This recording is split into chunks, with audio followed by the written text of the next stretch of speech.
Hi everyone, welcome to Fridays with Fenning.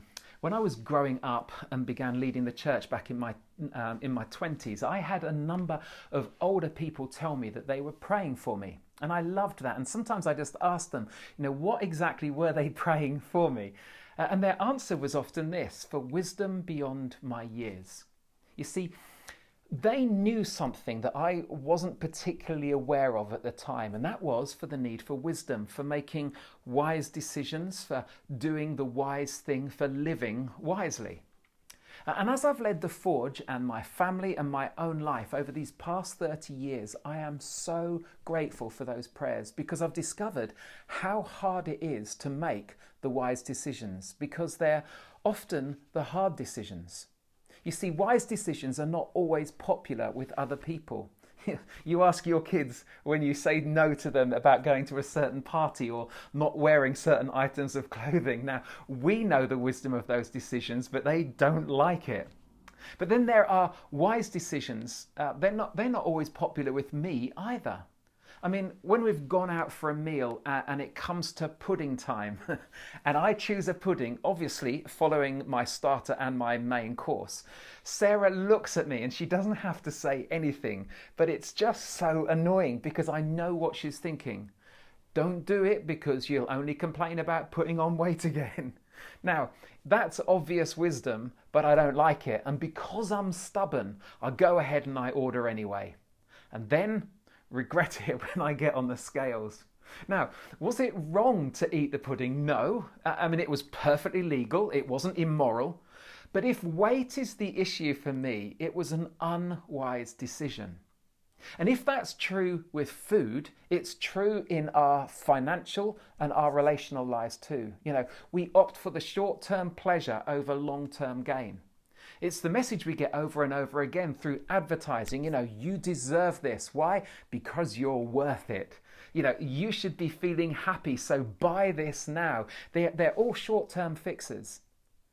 And if these are the messages that we're bombarded with each day, they encourage us to make emotional decisions, but they don't help us make wise decisions. So, how can we make better decisions in life? Well, last week, I highlighted the importance of getting advice and wise counsel from others. Getting an outside perspective from someone who's wise, who doesn't hold the same emotion around the decision as we do, and helping us walk around the decision to see it from different angles. Solomon put it so well when he wrote, "Get all the advice and instruction you can, so that you will be wise the rest of your life." Now, this week, I want to focus around a key question to ask that will help us all to make better decisions in life. Now, the question isn't, is something right or wrong? I mean, often there isn't a clear right or wrong answer to a decision. Also, making decisions based on the lowest factor of is there anything wrong with it morally or ethically isn't always a great way forward. That can still lead to unwise decisions and regrets. I mean, think about it. Every affair begins with an unwise decision, not necessarily an immoral decision to start with. And the question is so simple and utterly brilliant, and is explored and explained in two books by Andy Stanley, one called Ask It, and the other one is Better Decisions and Fewer Regrets. Honestly, they are both brilliant books. And the question is this: what is the wise thing to do? Now, that's a brilliant question because it addresses all the big questions and issues that we'll face. It relates to how we respond in relationships, the choices we make regarding work and money and people and time. And it forces us to question our motives, our emotions, and gives a clarity about the wise way forward. It also helps us avoid big regrets because all of our regrets can be traced back to unwise decisions. So many people today find themselves in debt, not because they're greedy or unethical, it's just because they made unwise decisions. So many marriages and families have been shattered because of initial unwise decisions. And if we want to live fulfilled lives with fewer regrets, then we need to chase after wisdom. Wisdom helps us make choices that leads to quality of life, to strong relationships, to stability in our finances and fulfillment at work. It gives integrity and faithfulness to our lives too. And 2,000 years ago, a man called Paul, who wrote to some Christians in a city called Ephesus, he wrote in this letter these words: "Be very careful then how you live, not as unwise, but as wise, making the most of every opportunity." So he says, be careful how you live. That's a parental saying, isn't it? Be careful.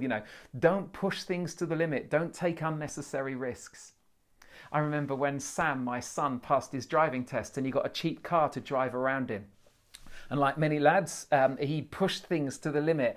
And so there was no surprise when I had a phone call one evening from him, asking if I'd come and tow his car out of a ditch. Now, fortunately, he wasn't hurt, no one else was involved, and his car was repairable. So he escaped lightly from it. But it shook him up, and he's learnt from it, and now he's a really good driver. You see, making careful decisions, even when driving, sounds boring and limiting, but in fact, it's freeing. So Paul says, be careful how you live, not carelessly. Careless living will lead to regrets. And then he picks up on wisdom. So he says, be careful how you live, not as unwise, but as wise. In other words, use freedom as your filter for your decisions. Is it wise to go there, to do this, to leave that, to say those words, to spend that much time there, to eat that pudding? We don't like to think of ourselves as unwise, but that's what we are every time we choose against the wise decision. And Paul doesn't want that for his readers or for us. And so he implores us to be wise, making the most of every opportunity. So we're to ask ourselves, what's the wise thing to do? And it can be asked through the lens of our past, our present, and our future. So, number one, in the light of my past experience, what's the wise thing to do? See, past behaviour usually indicates our future behaviour. We often behave in the same way. History repeats itself. It has to. Nobody listens, says Steve Turner in one of his poems. Our past will often indicate our future unless we learn from our past mistakes and choose differently. I overstretched my finances on my last house. I'm not going to do that again. That is a wise decision. Secondly, in light of my current circumstances, of what's going on right now, what's the wise thing to do? See, I bet Dominic Cummings wished he'd asked that question before heading off to Barnard Castle last summer. To see him sitting in the number 10 rose garden trying to justify his decision to travel was painful. And whether he could justify it or not, it wasn't a wise decision in the light of the lockdown rules.